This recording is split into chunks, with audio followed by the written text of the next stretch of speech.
Kwa majina naitwa Veronica Kamwela, ni msimamizi wa miradi ya Smile Train Tanzania na nchi za kusini mwa Afrika. Kwa muda mrefu sana tumekuwa tukishirikiana na hospitali ya rufaa ya kanda ya Mbeya katika kutoa matibabu ya watoto wanaozaliwa na midomo wazi.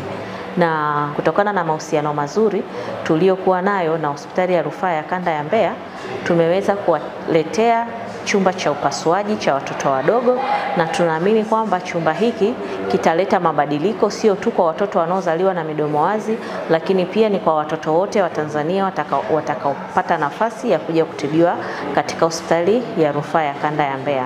Na huu ni mwanzo tu wa mipango mingine mingi mizuri ambayo tuko nayo katika kushirikiana na kuleta mabadiliko na kuboresha sekta ya afya kwa ujumla katika kuhakikisha kwamba kila mtoto wa Kitanzania anaweza akapata huduma safi na salama ya upasuaji sehemu yoyote pale atakapopatikana.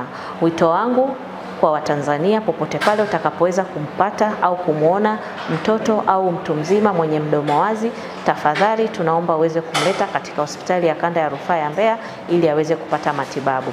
Asante. Dr. Uwesu Mchapange ni kaimu mkurugenzi wa hospitali ya rufaa ya kanda Mbeya. Tuko katika vyumba vya upasuaji vya hospitali ya rufaa ya kanda Mbeya leo hii tarehe 5 mwezi wa 5 mwaka 2025 katika tukio la ufunguzi wa huduma za upasuaji kwa watoto baada ya vyumba hivi vya upasuaji kwa watoto kufanyiwa maboresho makubwa kama juhudi za serikali kuboresha huduma za afya kwa ujumla. Kwa hiyo serikali kwa kushirikiana na wadau wanaoitwa Smile Train wamefanya maboresho haya makubwa kabisa katika vyumba hivi vya upasuaji kwa ajili ya huduma za watoto. Vyumba hivi sasa viko rafiki kwa ajili ya kutoa upasuaji kwa watoto, kwa maana ya mazingira yake kuwa rafiki, lakini pia hata kuwekewa vifaa vya kisasa kabisa kwa ajili ya upasuaji huo wa watoto. Ni sehemu ya maboresho makubwa kabisa ya huduma za afya ambayo serikali yetu inayafanya. Kwa hiyo nichukue fursa hii kuishukuru sana serikali yetu ya awamu ya 6 inayoongozwa na rais wetu Dr. Samia Suluhu Hassan, lakini pia na wadau mbalimbali ambao wameshirikiana na sisi katika maboresho haya.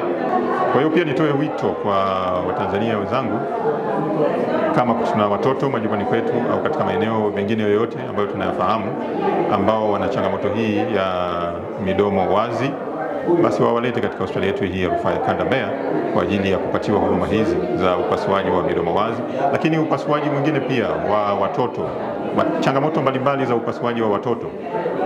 Vyumba hivi vya upasuaji vitakuwa vinatumika kwa ajili hiyo.